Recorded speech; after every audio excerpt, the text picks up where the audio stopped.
الحمد لله نحمده ونستعينه ونستغفره ونؤمن به ونتوكل عليه ونعوذ بالله من شرور أنفسنا ومن سيئات أعمالنا من يهد الله فلا مضل له ومن يضلل فلا هادي له ونشهد أن لا إله إلا الله وحده لا شريك له ونشهد أن سيدنا وحبيبنا ومولانا محمدا عبده ورسوله الذي أرسله بالحق بشيرا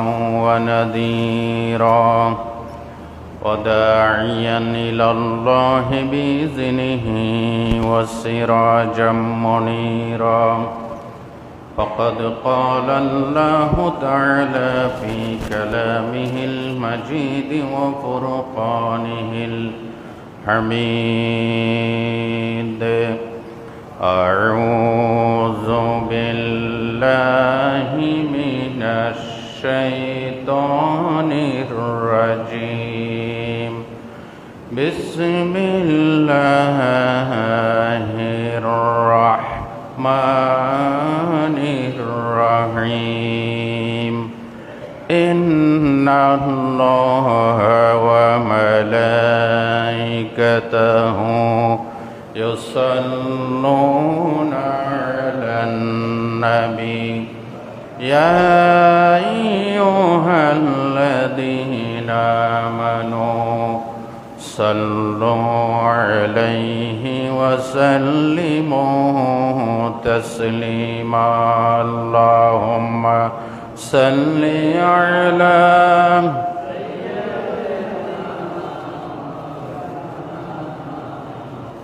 وعلى آل سيدنا আরো মহব্বতের সাথে পাঠ করি আল্লাহুম্মা সাল্লি আলা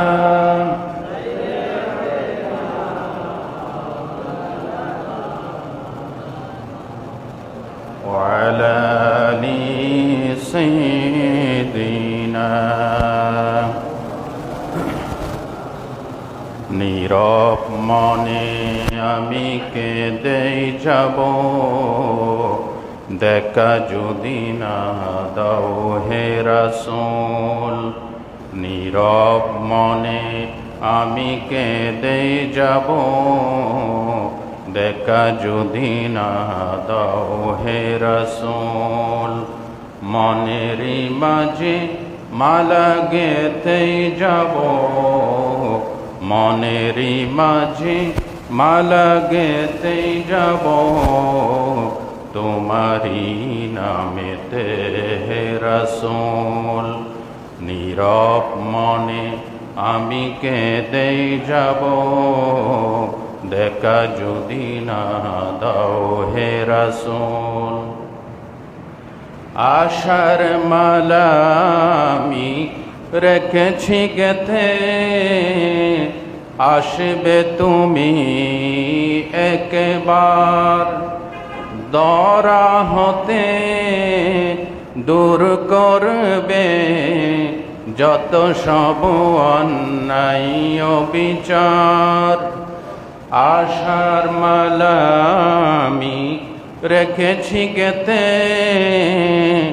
আসবে তুমি একবার দরা হতে দূর করবে যত সব অন্যায় বিচার তুমি যে মদিনার সেই বুলবুল নীরব মনে আমি কেঁদেই যাব দেখা যদি না দাও হে রাসূল মনের মাঝে মালা গেঁথে যাব তোমারি নামেতে হে রাসূল। নীরব মনে আমি কেঁদে যাব দেখা যদি না দাও হে রাসূল।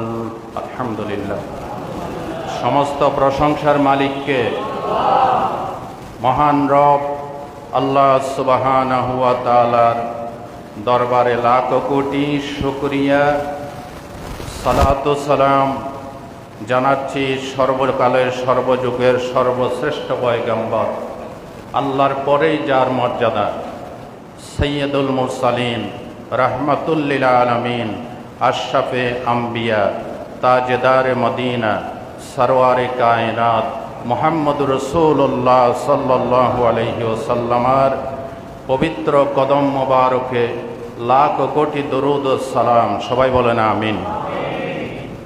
মহান রবিউল আউয়াল মাসের আজকের প্রথম জুমায় আল্লাহ আমার বসার তৌফিক দিয়েছেন।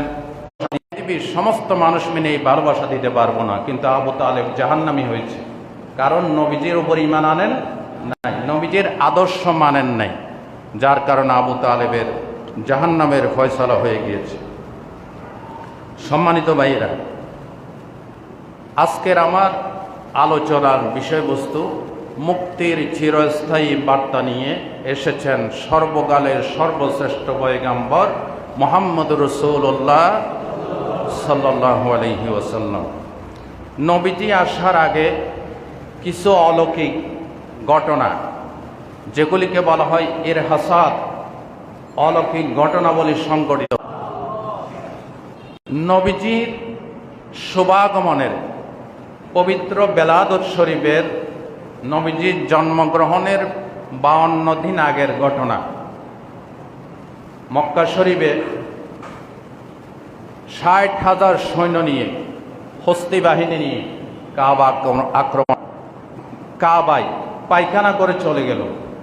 এটার সে পানিশমেন্ট নেওয়ার জন্য মক্কা শরীফ আল্লাহর ঘর আক্রমণ করার জন্য গিয়েছে, কিন্তু আল্লাহ রব্বুল ইজ্জত ওয়াল জালাল তাকে জায়গায় মিসমার করে দিয়েছেন, ধ্বংস করে দিয়েছেন। হস্তি বাহিনীর সুদ্ধা তাদেরকে মাটির সাথে মিশাই দিয়েছেন। এটা কি কোনো বানোয়াট কথা নাকি কোরআন শরীফে আছে?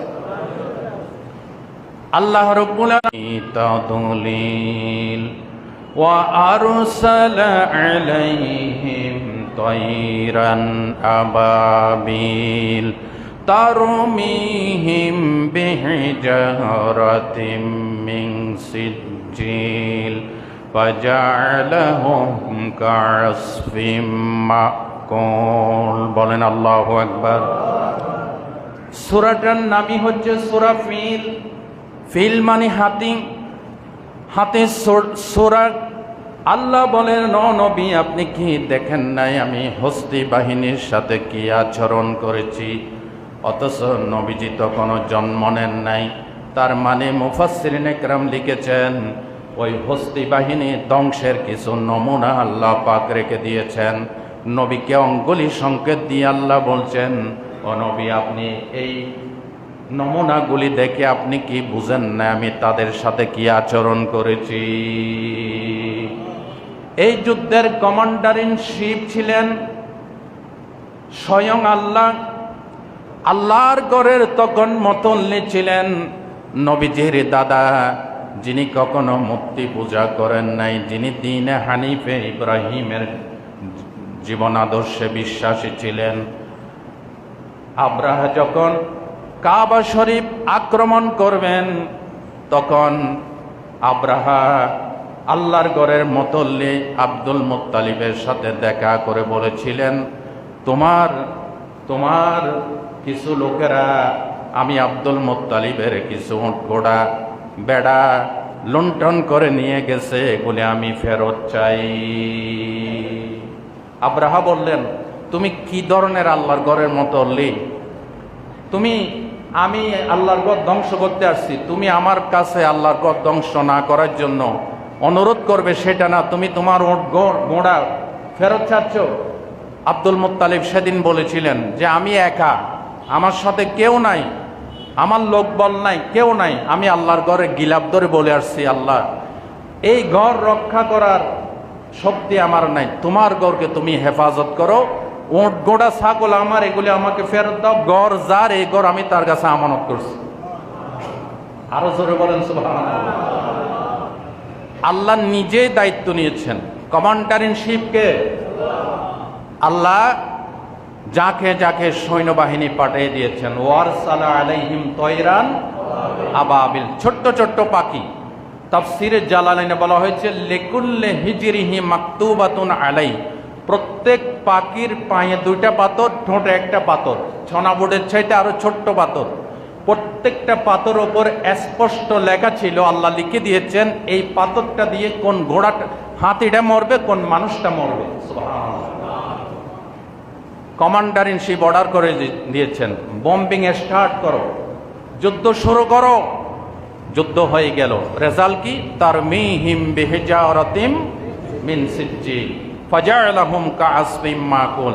আল্লাহ তাদেরকে একেবারে মাটির সাথে মিশিয়ে দিয়েছেন। কিরকম? আল্লাহ বলেছেন ফাজআলাহুম কাআসফিম মাকুল।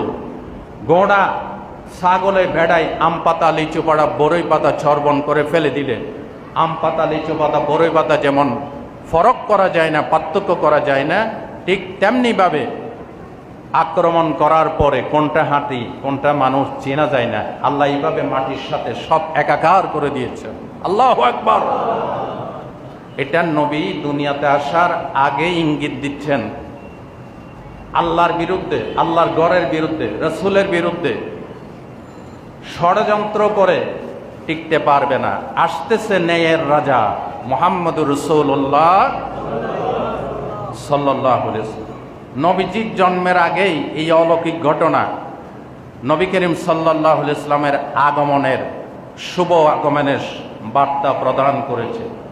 2 নম্বর, নবীজির জন্মের প্রাককালে নবী করিম সাল্লাল্লাহু আলাইহি ওয়াসাল্লামের ঘরের ভিতরে, আপনারা কত সময় শুনছেন নবীজির বাপ ছিল না, দুনিয়াতে আসার 6 মাস আগেই বাপ ইন্তেকাল করছে। আল্লাহ রাব্বুল আলামিন ইচ্ছা করলে বিশ্ব নবীকে কোন ধনী পরিবারে পাঠাইতে পারতেন, যার মা আছে, বাবা আছে, ইন্ডাস্ট্রি আছে, পৃথিবীর শ্রেষ্ঠ ধনী, শ্রেষ্ঠ নবী, শ্রেষ্ঠ ধনীর ঘরে আসাই যুক্তিযুক্ত ছিল। আল্লাহ বলে না, তোমাদের যুক্তিতে এটা যুক্তিযুক্ত, কিন্তু আমার কাছে না। রাহমাতুল লিল আলামিন যদি ধনীর দুলালি হয়, গরিবের দুঃখ তিনি বুঝবেন না, এতিমের দুঃখ বুঝবেন না, সাধারণ জনগণের দুঃখ তিনি গুছাতে পারবেন না। এই জন্য পৃথিবীর সবচাইতে গরিব পরিবারে, এতিম পরিবারে, যার বাবা নাই, এই ধরনের একটি পরিবারে আমি আমার বন্ধুকে পাঠিয়ে দিয়েছি। আল্লাহর নবী দুনিয়াতে আসার আগে ঘরের চেরাগ জ্বালানোর মতো তোল ছিল না, বাতি ছিল না, গুটগুটে অন্ধকার। রাসূল পাক সাল্লাল্লাহু আলাইহি ওয়াসাল্লামের মায়ের সেবা করতেছেন, পাশে ছিলেন হযরত উম্মে উসমান ইবনে আবুল আসের মাতা। এটা এই বর্ণনাটা বুখারী শরীফের সরা ব্যাখ্যার গ্রন্থ ফাতহুল বারীতে হযরতে ইবনে হাজার আসকালানী রাহমাতুল্লাহ আলাইহি নিয়ে এসেছেন। বলেন সুবহানাল্লাহ। তিনি বর্ণনা করেন, আন্নাহা শাহিদতু বিলাদাতান নবিয়্যি সাল্লাল্লাহু আলাইহি ওয়াসাল্লাম মা উম্মিহি আমিনা ওয়া ক্বালাত হাদারতু আনজুরু ইলাইহি ফিল বাইতি ইল্লা নূর। তিনি বর্ণনা করেন, এই অন্ধকার ঘরের ভিতরে আমি হঠাৎ করে দেখলাম আলোকিত হয়ে গেল। আল্লাহু আকবার বলেন। ওয়া ইন্নী লা আনজুরু ইলান নুজুম, আকাশের তারকার দিকে, নক্ষত্রের দিকে তাকিয়ে দেখলাম, তাদনু হাত্তা লা কুলু লা তাকান্না আলাইয়া, আমার মনে হচ্ছে তারকাগুলি সবগুলি নিচের দিকে অবনমিত হয়ে গিয়েছে। সুবহানাল্লাহ বলতে ইচ্ছে করেন। নবীজির সম্মানে, বেলাদত শরীফের সম্মানে আকাশের তারকাগুলি নিচের দিকে অবনমিত হয়ে পড়েছে। আল্লাহু আকবার। এখন কেউ কেউ বলবেন এটা কি করে সম্ভব? আপনার যাদের ঈমান নেই তারা বলবে কি করে সম্ভব। এটা বোঝানোর জন্য আরেকটি ঘটনার দিকে আমি মোড় নিচ্ছি। আপনারা দেখবেন অনেক সময় আকাশ থেকে উল্কাপিণ্ড, আগুনের অগ্নিকুণ্ডলী জ্বরে নিচের দিকে পড়তেছে, দেখছেন? আমি দেখছি ছোটকালে। এটাকে বলা হয় উল্কাপিণ্ড। এটা কেন? কোরআন শরীফের সূরাতুল হিজরের 17-16 থেকে আয়াতগুলো এসেছে। আল্লাহ বলেন, ওয়া লাকাদ জাআলনা ফিস সামাই বুরুজান ওয়া যায়্যানাহা লিন-নাযিরিন ওয়া হাফিজনাহা মিন কুল্লি শাইতানির রাজিম। আকাশে আমি রাশি চক্র নির্ণয় করেছি তারকা দিয়ে, আকাশকে মুজায়্যান করেছি, ডেকোরেশন করেছি, এবং আকাশকে শয়তান থেকে, দুষ্ট জিন থেকে হেফাজত করেছি। ইল্লা মানিস তারাকাস সামআ ফাআতবাহু শিহাবুম মুবিন। শিহাবুম মুবিন। আল্লাহ বলেন, তবে কিছু কিছু দুষ্ট জিন আকাশের দিকে উকিঝুঁকি দিয়ে আকাশের গুপ্ত খবর এনে তথাকথিত জাদুকরদের কাছে, ঠাকুর গণকদের কাছে এই খবরগুলি তারা জিনরা চুরি করে নিয়ে এসে তাদের কাছে ফাঁস করে। নজরুল্লাহ বলেন, তাদেরকে বিতাড়িত করার জন্য আল্লাহ বলেন ফাআতবাহু শিহাবুম মুবিন, জ্বলন্ত উল্কাপিণ্ড ফেরেশতারা আসমান থেকে নিক্ষেপ করে। আল্লাহু আকবার বলেন। এটা কোনো হাদিস না, এটা ডাইরেক্ট কোরআন। আচ্ছা, সূরাতুস সাফফাতের 10 নম্বর আয়াত আল্লাহ বললেন, ইল্লা মান খাতিফাল খাতফাতা ফাআতবাহু শিহাবুন সাকিব। তবে যেই সমস্ত জিন শয়তান চুরি করে আসমানের দিকে উকিঝুঁকি মারে, আল্লাহ বলেন তাদের উপর আমি জ্বলন্ত উল্কাপিণ্ড নিক্ষেপ করি ফেরেশতার মাধ্যমে। সুবহানাল্লাহ বলেন। এখন ফেরেশতা যদি শয়তানকে বিতাড়ন করার জন্য আকাশ থেকে উল্কাপিণ্ড নিয়ে শয়তানকে বিতাড়িত করতে পারে, ডাইরেক্ট আল্লাহর কোরআন, সূরা হিজর এবং সূরা সাফফাত, তাহলে রাহমাতুল্লিল আলামিনের সম্মানে আসমানের তারা, গোটা আসমান সুদ্ধা নিচের দিকে অবনমিত হতে পারে নাকি পারে না? এই যে এবার যে ডকুমেন্টটা দিলাম, কারো শক্তি থাকলে এটা অস্বীকার করেন।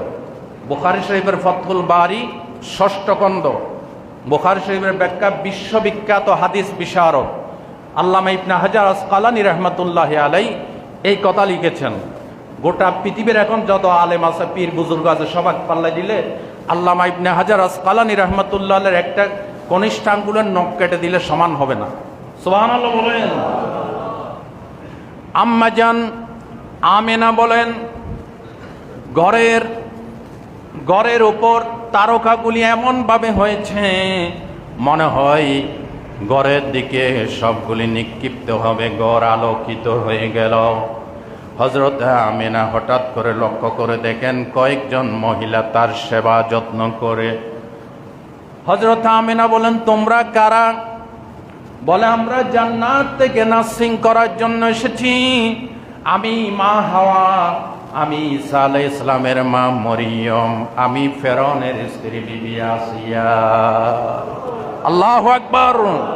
জান্নাতি মেহমান আসার আগেই রাহমাতুল্লিল আলামিনের মায়ের পরিচর্যা করার জন্য আল্লাহ জান্নাত থেকে নার্সিং এর ব্যবস্থা করেছে।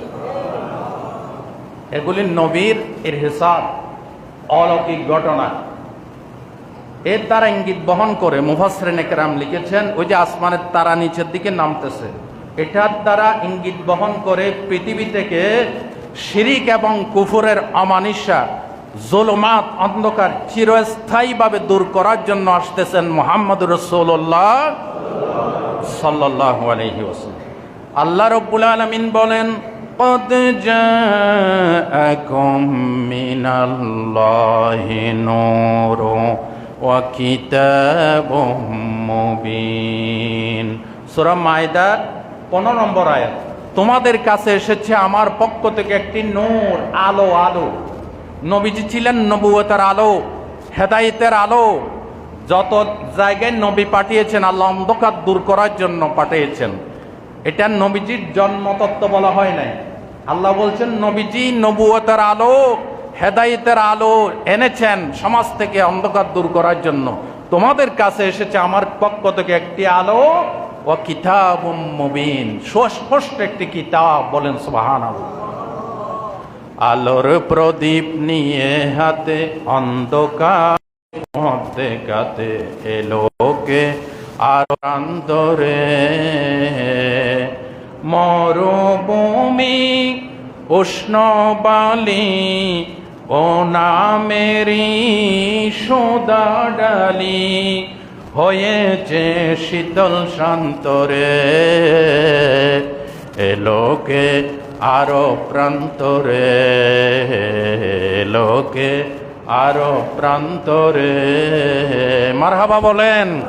যেই সমাজে কাটাকাটি ছিল, মারামারি ছিল, জীবন্ত কন্যা সন্তানকে জিন্দা দাফন করা হতো, গোত্রে গোত্রে মারামারি লেগে থাকতো যুগের পর যুগ, মাসের পর বছরের পর বছর না, যুগের পর যুগ। সেই জাহিলি সমাজকে কোরআনের নবুয়তের আলো দিয়ে, কোরআনের আলো দিয়ে নবীজি শান্ত করেছেন। সুবহানাল্লাহ বলেন। সম্মানিত ভাইয়েরা, নবী করিম সাল্লাল্লাহু আলাইহি সাল্লাম দুনিয়াতে আসার আগেই মা আমেনা বলেন, আমি একটি স্বপ্ন দেখেছি। বিভিন্ন নবীরা দুনিয়াতে আসার আগে স্বপ্ন দেখেছেন, বিভিন্ন জনের স্বপ্ন দেখেছেন। এগুলি নবী আসার ইঙ্গিত বহন করে। সুবহানাল্লাহ বলেন।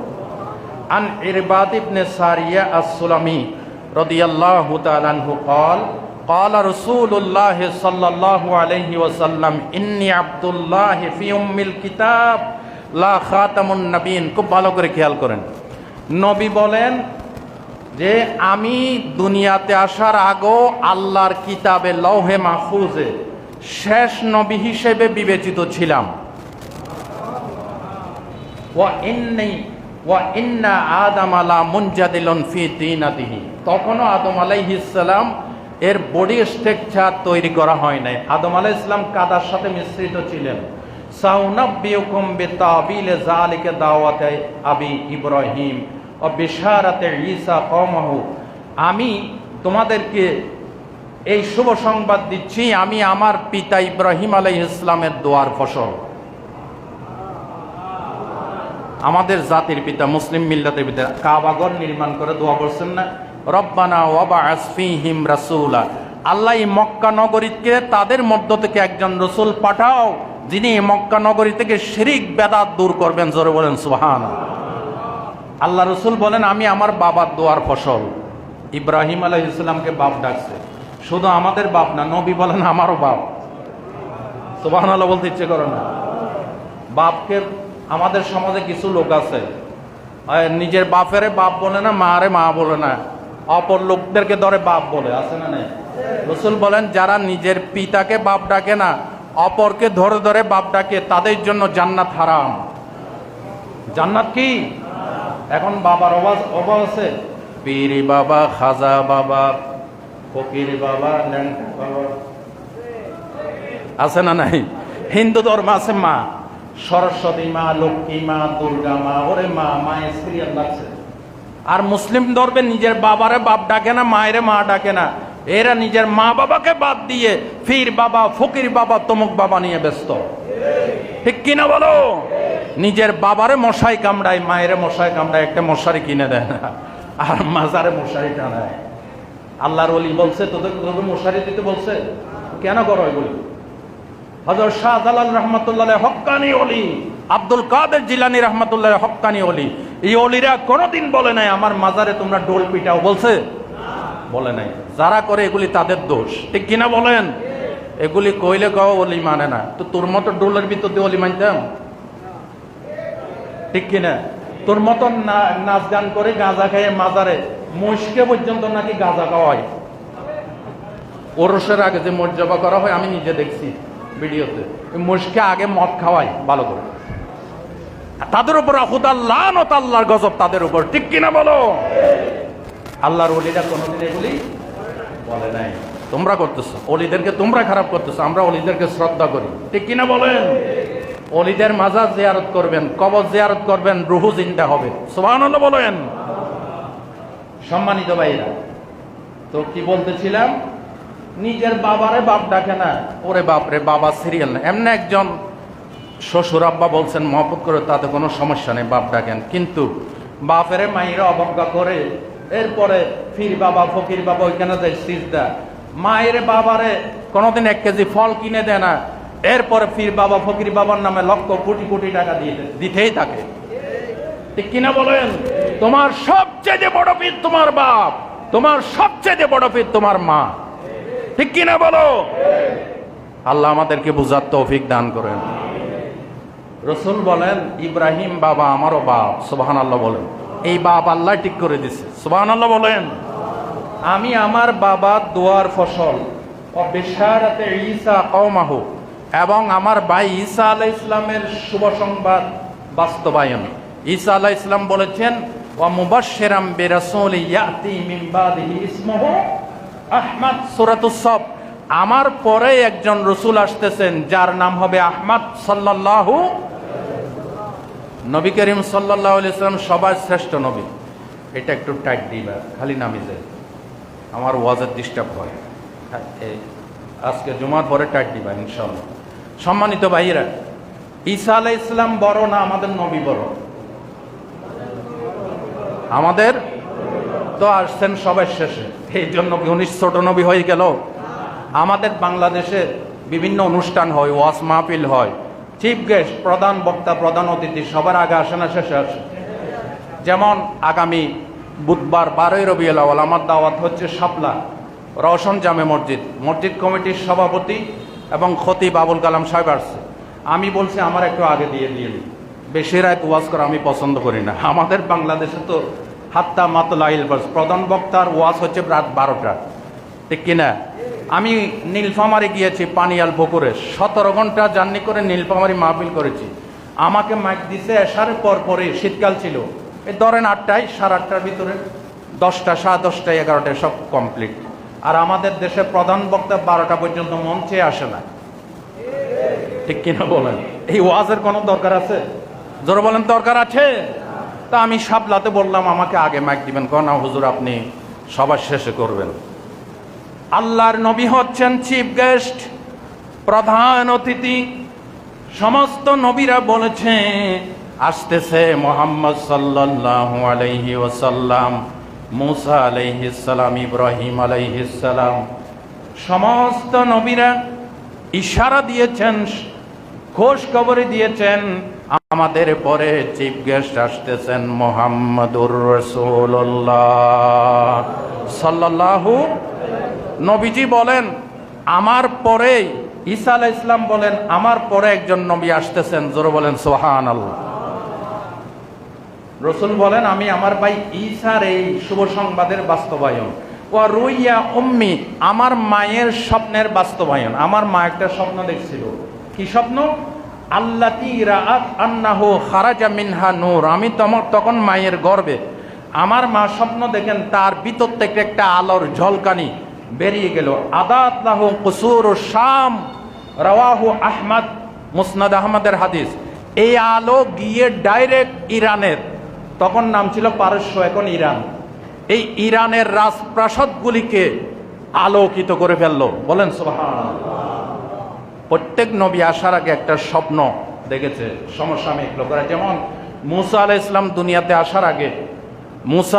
দুনিয়াতে আসার আগে ফেরাউন স্বপ্নে দেখছে জেরুজালেম থেকে, মসজিদে বাইতুল মুকাদ্দাস থেকে একটা আলো বের হয়ে, অগ্নিকুণ্ডলী বের হয়ে মিশরের কিপ্তি সম্প্রদায়ের ফেরাউনের অনুসারীদের বাড়িঘর সব জ্বালিয়ে দিচ্ছে, আর বনি ইসরায়েলের কোনো ক্ষতি হয় না। এই স্বপ্ন দেখার পর জ্যোতিষী ঠাকুর সবাইকে ডাকলো। তারা বলল তোমার এই রাজ্যে এমন একটা শিশু জন্ম নিবে যেটা তোমার প্রভুত্ব খতম করে আল্লাহর প্রভুত্ব প্রতিষ্ঠিত করবে। তিনার নাম কি? মুসা আলাইহিস। স্বপ্নের মাধ্যমে আল্লাহ আগাম বার্তা দিয়ে দিয়েছে। বাস, ফেরাউনের গুম হারাম।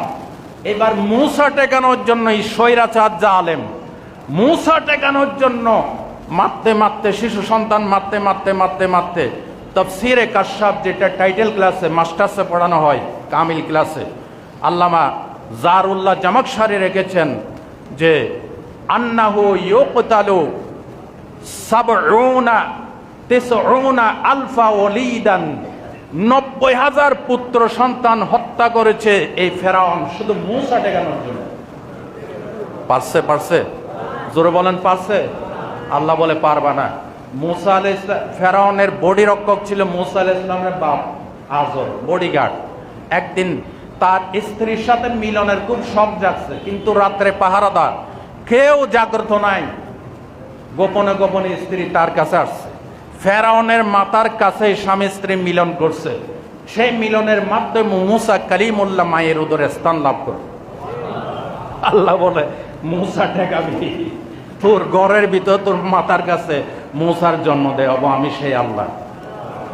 সুবহানাল্লাহ বলতে ইচ্ছা করে না? তোর গণ সুবহানাল্লাহ। শুধু তোর ঘরে জন্ম নয়, তুই নিজেই মুসাকে পালবি। পালছে না? ওই ঘটনা বারবার বলছে, আজকে ওদিকে যাচ্ছে না। হযরত ইব্রাহিম আলাইহিস সালাম জন্ম লাভ করার আগে নমরুদ স্বপ্ন দেখে আকাশে একটা উজ্জ্বল নক্ষত্র উদিত হয়েছে। সকাল বেলায় জ্যোতিষীদের কাছে গিয়ে বলে, ব্যাপার কি? বলে, তোমার রাজ্যে এমন একজন শিশু সন্তান জন্ম লাভ করবে, তোমার রাজত্ব খতম করবে, আল্লাহর রাজত্ব প্রতিষ্ঠিত করবে। নমরুদের ঘুম হারাম হয়ে গেল, শিশু সন্তান হত্যা করল। এগুলি কোনো বানোয়াট কথা? কোরআন শরীফে আছে না নাই? আছে, তাফসীরে আছে, কোরআন শরীফে আছে। ইব্রাহিম আলাইহিস সালামের মা যখন আসন্ন প্রসবা, ভয়ে হত্যাকাণ্ড থেকে এড়ানোর জন্য পাহাড়ের গুহায় চলে গেছে। তাফসীর, পাহাড়ের গুহায় গিয়ে ইব্রাহিম আলাইহিস সালামকে প্রসব করছে। সময় সময় গিয়ে পরিচর্যা করতেন। আল্লাহ কুদরতি পরিচর্যা দিয়ে ফেরেশতার মাধ্যমে ইব্রাহিম আলাইহিস সালামকে পরিচর্যা করলেন।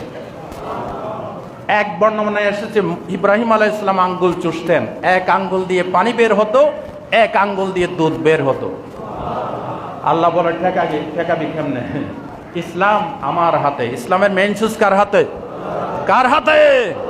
আল্লাহর হাতে। ইসলাম তার গতি ঠিক রেখে মঞ্জিলে মাকসুদের দিকে আগাচ্ছে, এখনো আগাচ্ছে। ঠিক কিয়ামতের আগে গোটা বিশ্বে ঈসা আলাইহিস সালাম এসে, ইমাম মাহদী আলাইহিস সালাম এসে গোটা বিশ্ব ভূমণ্ডলে ইসলামী রাজ প্রতিষ্ঠিত করবে ইনশাআল্লাহ।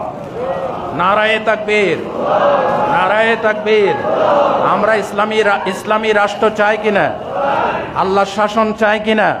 রাসূলের আদর্শ চাই কিনা? মদিনার শাসন চাই কিনা? আল্লাহ আমাদেরকে কবুল করুন। আল্লাহুম্মা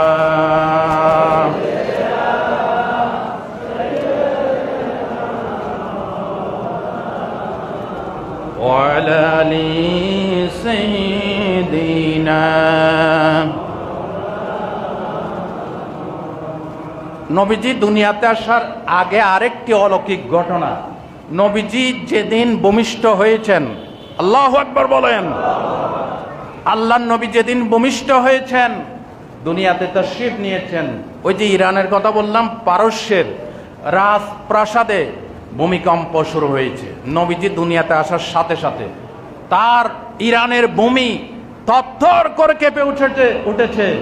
তাফসীর এবং ঐতিহাসিকরা লিখেছে, সেখানে পারস্য রাজার রাজপ্রাসাদে 14টা বিশাল বিশাল গম্বুজ ছিল।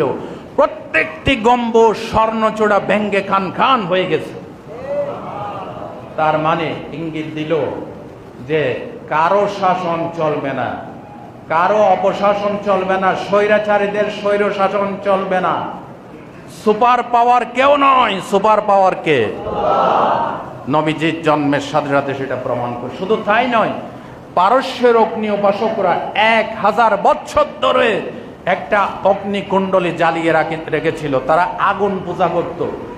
আগুন পূজার সাথে মুসলমানদের কোনো সম্পর্ক আছে? কিছু লোক দেখবেন আগুন জ্বালাইয়া শিকার চিরন্তন জ্বালায় বুথের মতো খাড়াই থাকে। আগুন তো আল্লাহর মাখলুক, আল্লাহর সৃষ্টি। মুসলমান কখনো আগুন পূজা করতে, আগুন আমাদের খেদমত করে। আগুনকে পানিকে বানাইছে আমাদের খেদমত করার জন্য, ঠিক না বেশি? আগুন পূজা করে। পারস্যের অগ্নি পূজকরা আগুন পূজা করত। বিশ্ব নবী রাহমাতুল্লিল আলামিন দুনিয়াতে শুভাগমনের সাথে সাথেই এই আগুন নিজে নিজে নির্বাপিত হয়ে গেল। তার মানে ইঙ্গিত দিল আগুন পূজার দিন শেষ। আগুন পূজার দিন, আগুন পূজা, পীর পূজা, পাথর পূজা, মাজার পূজা, দুর্গা পূজা, দরগা পূজা সব শেষ। আসতেছেন মুহাম্মদুর রাসূলুল্লাহ সাল্লাল্লাহু আলাইহি ওয়াসাল্লাম। কারো পূজা চলবে না, গোলামি চলবে আল্লাহর, ইত্তেবা চলবে, অনুসরণ চলবে মুহাম্মদুর রাসূলুল্লাহ সাল্লাল্লাহু আলাইহি ওয়াসাল্লামের। কথা বুঝাইতে পারছি? আল্লাহ আমাদেরকে বুঝার তৌফিক দান করুন। নবীজি দুনিয়াতে আসার সাথে সাথে আরেকটি অলৌকিক ঘটনা ঘটলো। কাবা শরীফের চারপাশে কিছু মূর্তি ছিল। মুফাসসিরিন ইকরাম লিখেছেন এই মূর্তি নবীজির শুভাগমনের সাথে সাথে সবগুলি কল্লা ভেঙে, মাথা ভেঙে, মুখ তুবড়ে সবগুলি চুরমার হয়ে গেল। जब मोहम्मद मुस्तफा काबा में रखते थे कदम, सिर के बुलगर ते बुतों ने कुल हु अल्लाह कह दिया। আল্লাহু আকবার। সমস্ত মূর্তিরা মাথা ভেঙে কান কান হয়ে গেল। সবাই ঘোষণা দিল লা ইলাহা ইল্লাল্লাহু মুহাম্মাদুর রাসূলুল্লাহ। নবীজি আসার সাথে সাথে ইঙ্গিত দিল মূর্তি পূজা চলবে চলবে না। সুবহানাল্লাহ বলেন। সম্মানিত ভাইয়েরা, নবীজি আসার সাথে সাথে এই অলৌকিক ঘটনাগুলি সৃষ্টি হয়ে গেল। কাবা ঘরে সব মূর্তিগুলি মাথা অবনমিত হয়ে গেল, কান কান হয়ে গেল। জগ মে জব আয়ে মোহাম্মদ ইসলাম জিন্দা হো গে। ঠিক না বেটি? জগ জব জগ মে জব আয়ে মোহাম্মদ ইসলাম জিন্দা হো গে। বুতনে সব কালেমা পড়া, काफिर मुसलमान हो गए। जग में जब आए मोहम्मद इस्लाम जिंदा हो गए। মারহাবা বলেন। জি জি বলবো আমি। আলহামদুলিল্লাহ এখানে রেলগেট 8 তারিখ মাহফিল হবে ইনশাআল্লাহ। বলেন সেপ্টেম্বরের 8 তারিখ। জানাতিল সমাজের সমস্ত ইয়ং সোসাইটি আমার কাছে এসে আমাকে দাওয়াত করলো 8 তারিখ। গতবারও জামিয়া আহমদিয়া সুন্নিয়ার জয়নুল আবেদিন জুবাইর আর আমরা দুইজন ছিলাম। ইনশাল্লাহ এবারও ওই 2 বক্তা থাকবে। গতবার জয়নুল আবেদিন জুবাইর সাহেব আমার সাথে কোলাকুলি করেছেন, আমার সাথে কুশল বিনিময় করেছেন মঞ্চে এসে। ইনশাআল্লাহ সেই মাহফিলটা সেপ্টেম্বরের 8 তারিখ হবে। বলেন ইনশাআল্লাহ, জোরে বলেন ইনশাআল্লাহ। সেখানে আপনাদেরকে আরো বয়ান শোনাবো। আল্লাহ নবী সাল্লাল্লাহু আলাইহি ওয়াসাল্লাম দুনিয়াতে আসার সাথে সাথে আরেকটি অলৌকিক ঘটনা হচ্ছে ইবলিস উচ্চ স্বরে কান্নাকাটি করলো। নাউজুবিল্লাহ বলেন। আমি আপনাদেরকে প্রশ্ন করতেছি, কারো জানা থাকলে বলবেন ইবলিস কয়বার কাঁদছিল? কারো কাছে জানা আছে? জানা নাই? নোট করেন। তাফসীর ইবনে কাসির এর লেখক আল্লামা ইবনে কাসির রাহমাতুল্লাহ আলাইহি বিশ্ববিখ্যাত আরবি কিতাব আল বিদায়া ওয়ান নিহায়ার ভিতরে তিনি এনেছেন রান্না ইবলিস আরবা রান্না। ইবলিস এই পৃথিবীতে 4 বার উচ্চ স্বরে কান্নাকাটি করেছে। কয়বার? সবাই বলেন কয়বার? একবার হচ্ছে রান্নাতান হিনা লুইনা। আল্লাহ যখন তাকে লানত দিয়ে বিতাড়িত করছে, আল্লাহ বলছে ফাখরুজ মিনহা ইন্নাকা রাজিম, তুই আমার দরবার থেকে বিতাড়িত হয়ে যা, তুই লানত প্রাপ্ত, অভিশপ্ত। সেদিন ইবলিস উচ্চ স্বরে কান্নাকাটি করেছে। 2 নাম্বার ওয়ারান্নাতান হিনা উহবেতা, যখন সে পৃথিবীতে অবতরণ করেছে সে কান্নাকাটি করেছে। 3 নাম্বার ওয়ারান্নাতান হিনা ওয়ালিদান নবী সাল্লাল্লাহু আলাইহি ওয়াসাল্লাম, নবী করিম সাল্লাল্লাহু আলাইহি ওয়াসাল্লাম যেদিন দুনিয়াতে ভূমিষ্ঠ হলো সেদিন ফেরেশতারা আনন্দ করলো আর ইবলিস জোরে জোরে কান্নাকাটি করতেছে। নাউজুবিল্লাহ বলেন। কারণ ইবলিস বুঝে গেছে তার ইবলিসগিরি আর চলবে না। 4 নম্বর ওয়ারান্নাতান হিনা উনজিলাতিল ফাতিহা। খুব খেয়াল করেন, যেদিন সূরা ফাতিহা নাজিল হলো সেদিন ইবলিস সবচেয়ে বেশি কান্না করছে। কেন জানেন? সূরা ফাতিহার তাফসীর করছি না এই মসজিদে। কয় জুমা করছি? 5 জুমা। একাধারে 5 জুমা। তখন আমার আব্বা জিন্দা ছিল। আমার আব্বা এখানে আমাদের মুফতি সাহেবের পাশে বসতো। আল্লাহ আমার বাপ জান্নাতুল ফেরদৌসের মেহমান বানাইলেন। জোরে বলেন আমিন। আপনাদের সকলের মা বাপকে যারা মারা গেছে আল্লাহ জান্নাতুল ফেরদৌসের মেহমান বানায়। আল হেরা মিডিয়া প্রতি জুমাতে আসতো এবং ওই আলহেরা মিডিয়াতে 5 জুমা সূরা ফাতিহার তাফসীর আপনারা পাবেন। সেই সূরা ফাতিহাতে বলেছিলাম সূরা ফাতিহার 22টা নাম। কয়টা নাম? 22টা নাম। সূরা ফাতিহার নাম উম্মুল কোরআন, উম্মুল কিতাব, সূরাতুস সালাত, সূরাতুদ দোয়া, সূরাতুশ শিফা, সূরাতুর রুকিয়া, সূরাতুস সাবউল মাসানি। এইভাবে সূরা ফাতিহার কয়টা নাম আছে? 22টা নাম। গোটা তাওরাতে, জবুরে, ইনজিলে কোথাও আল্লাহ এই ধরনের একটা সূরা নাজিল করে নাই। এই একটা সূরার ভিতরে আল্লাহ 30 পারা কোরআন ঢুকাই দিয়েছে। এই একটা সূরার আমল করলে মুসলমান জান্নাতি হতে পারে। এই একটা সূরার ভিতরে মানুষ ইহদিনাস সিরাতাল মুস্তাকিম বলে। আল্লাহ তোমার কাছে কিচ্ছু চায় না, টাকা চায় না, বাড়ি চায় না, গাড়ি চায় না, শো আস দি স্ট্রেট ওয়ে, আমাদেরকে একটা সোজা সরল রাস্তা দেখাইয়ে দাও। ইবলিস আসছে বাঁকা রাস্তা দেখানোর জন্য, আর আমরা সূরা ফাতিহায় কি রাস্তা চাই? এই জন্য সূরা ফাতিহা নাজিল হলে পরে ইবলিস জোরে জোরে কান্নাকাটি করছে। তাইলে ইবলিস টোটাল কয়বার জোরে কাঁদছে? আরেক জায়গা আছে আবু দাউদ শরীফে, আমরা যখন তেলাওয়াতে সিজদা দেই তখন ইবলিস কাঁদে। ইবলিস বলে, আহারে আমার একটা সিজদা করতে বলছিল, আমি সিজদা না করে ইবলিস হয়ে গেলাম। আর মুসলমানরা আল্লাহর কালাম শুনে সিজদায় লুটে পড়লো, তখন ইবলিস কাঁদে। নাউজুবিল্লাহ বলুন। তাহলে নবীজির অলৌকিক ঘটনার ভিতরে এটা একটা অলৌকিক ঘটনা। নবীজি দুনিয়াতে আসার সাথে সাথে শয়তান সেদিন নিজের চুল আর দাড়ি ছিঁড়ছিল আর জোরে জোরে কান্নাকাটি করছিল। জোরে বলেন নাউজুবিল্লাহ। আর একটা দিন আছে আরাফাতের দিন। আরাফাতের দিন আল্লাহ এত লোকদেরকে ক্ষমা করে দেয় যারা আরাফাতের দিন আল্লাহর কাছে মাপ চায়। শয়তান তখন গুসায় রাগে নিজের চুল নিজে ছিঁড়তে থাকে। এতগুলি লোকদেরকে আল্লাহ মাফ করে দিল, এরা সবাই জান্নাতি হয়ে গেল। নাউজুবিল্লাহ বলেন। আমরা কি ইবলিসের পক্ষে নাকি আল্লাহর পক্ষে? ইবলিসের পক্ষে নাকি রাসূলের পক্ষে?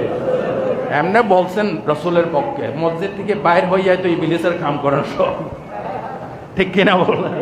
যে ইমাম সাহেবের পিছনে নামাজ পড়ে গেছেন, সাত দোয়ানে সায়ের চমক দেন আর হুজুরের বদনাম গান। ঠিক কিনা বলেন? আপনি যদি পারদর্শী হন, কোরআন হাদিসের জ্ঞান থাকে, আমার ভিতরে যদি কোনো বলত্রটি আপনি সসম্মানে ব্যক্তিগতভাবে এসে আমাকে বলবেন, ওয়েলকাম। কিন্তু চায়ের দোকানে বসে চায়ের চমক দিয়ে দিয়ে হুজুরের গীবত করবেন, এই সুযোগ ইসলাম দেয় নাই। ঠিক কিনা বলো? আল্লাহ আমাদেরকে বুঝার তৌফিক দান করেন। সম্মানিত ভাইরা, এগুলি সব অলৌকিক ঘটনা। নবী আর কোরআন আমাদের জন্য সবচেয়ে বড় নিয়ামত। বলেন তো ভাইরা, আমাদের জন্য বড় নিয়ামত কয়টা? একটা নবী আর একটা কোরআন। একজনে জিজ্ঞেস করছে, কোরআন বড় না নবী বড়? ক্রিটিক্যাল প্রশ্ন। কোরআন বড় না নবী বড়? আহা, কোনটা বলতাম? একজনের রাইট জবাব দিচ্ছে, কোরআন হচ্ছে আল্লাহর কালাম। কোরআন কার কালাম? কোরআন শরীফটা, কোরআনের এই ভাষাগুলি বের হয়েছে কার জবান থেকে? ডাইরেক্ট আল্লাহর জবান থেকে। আল্লাহু আকবার বলেন। তবে নবী তার স্বস্থানে বড়, কোরআন স্বস্থানে বড়, একটা আরেকটার সাথে ওতপ্রোতভাবে জড়িত। নবী না আসলে কোরআন পাইতাম না, ঠিক না? নবী না আসলে কোরআন পাইতাম? লাউ আনজালনা হাযাল কুরআন আলা জাবালিল লারাআইতা খাশিআম মুতাসাদ্দিআম মিন খাশিয়াতিল্লাহ। আল্লাহ বলেন, এই কোরআন যদি আমি পাহাড়ের উপর নাজিল করতাম, পাহাড় টুকরা টুকরা হয়ে তুলার মতো হয়ে উড়ে চলে যেত কোরআনের ইজ্জত আর সম্মানের কারণে। বলেন সুবহানাল্লাহ। কোরআন শরীফ আল্লাহর নূর। এই নূর সহ্য করার মতো পৃথিবীতে কোনো বডি আল্লাহ বানায় নাই। একমাত্র মুহাম্মদুর রাসূলুল্লাহ নূরানি জিসিম মোবারক যদি দুনিয়ায় না আসতো, আমরা কোরআন পাইতাম না। ঠিক কিনা বলেন?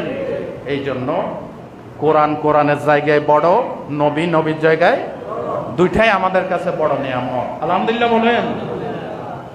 আল্লাহ রাব্বুল আলামিন এই দুটা নিয়ামত দিয়েছেন।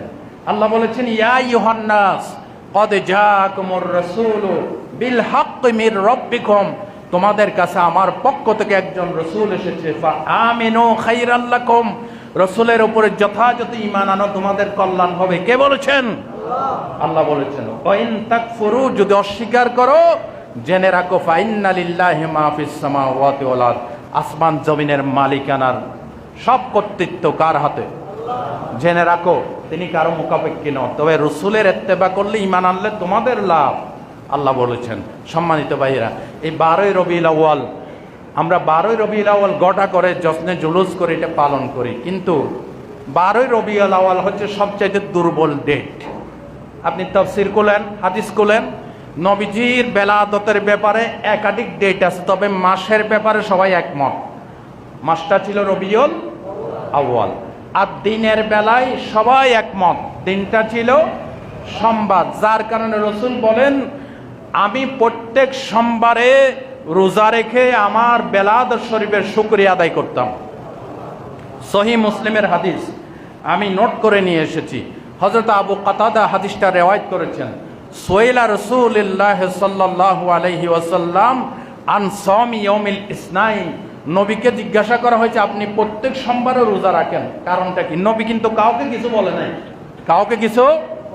কারণ হচ্ছে ইসলামের জন্মদিন, মৃত্যুদিন এগুলির সাথে মুসলমানদের ঈমান আকীদার কোনো সম্পর্ক নাই।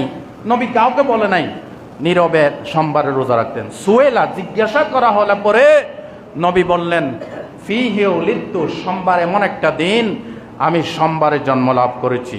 অফিহি উনজিলা ইলাইয়া, সোমবার আমি মুহাম্মদুর রাসূলুল্লাহর উপরে কোরআন নাজিল হয়েছে। আমি কোরআনের শুকরিয়ার জন্য, আমার বেলাদতের শুকরিয়ার জন্য সোমবারে কি রাখি? রোজা রাখি। অন্য হাদিসে নবীজি বলেছেন সোমবারে আল্লাহর দরবারে আমলগুলি পেশ করা হয়। ওয়া ইন্নী উহিব্বু আন ইউরাদা আমালি ওয়া আনা সাইম, আমি পছন্দ করি, ভালোবাসি আমার আমলগুলি এমন অবস্থায় আল্লাহর দরবারে পেশ করা হোক যখন আমি রোজাদার। সুবহানাল্লাহ বলেন। প্রত্যেক সোমবারে নবীজির রোজা, এর দ্বারা প্রমাণিত হয় সোমবারে প্রত্যেকের জন্মদিনে রোজা রাখা সুন্নত, এবং সোমবারে নবীজির বেলাদতের শুকরিয়ার জন্য রোজা রাখা সুন্নত। এই জন্য রোজা রেখে জন্মদিনের শুকরিয়া করবেন এবং দোয়া দরুদ পড়ে এবং কোরআন তেলাওয়াত করে ভালো কাজের মাধ্যমে জন্মদিবসকে স্মরণ করবেন। তবে ইহুদি খ্রিস্টানদের মতো মোমবাতি জ্বালিয়ে জন্মদিন পালন করা হারাম, ঠিক কিনা? জন্মদিন পালন করা ইহুদি খ্রিস্টানদের মতো কি হারাম।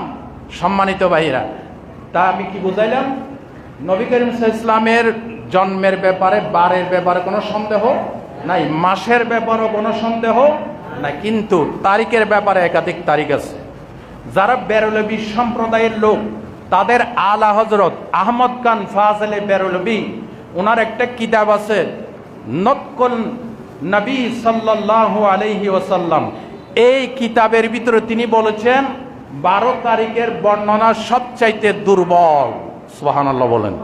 এটা ওনার কিতাব, ওনার যদি এখন দেখেন আমি দেখাইতে পারবো। এই কিতাবে তাদের আলা হযরত আহমদ খান রেজা বেরলভী লিখেছেন 12 তারিখের তারিখটা সবচাইতে দুর্বল, রবিউল আউয়ালের 8 তারিখ সবচাইতে শক্তিশালী। সুবহানাল্লাহ বলেন। তারিখ যেটাই হোক, তবে বারের ব্যাপারে কোনো সন্দেহ নাই। নবী করিম সাল্লাল্লাহু আলাইহি ওয়াসাল্লাম সোমবারে রোজা রাখতেন। আমরা নবীজির বেলাদত শরীফকে সম্মান জানিয়ে প্রত্যেক সোমবারে যারা পারেন রোজা রাখবেন, অনেক সওয়াব। বলেন ইনশাআল্লাহ। আমি আপনাদের জন্য দোয়া করি, আপনারা আমার জন্য দোয়া করবেন। যারা সুন্নত পড়বেন সুন্নত পড়ে নেন।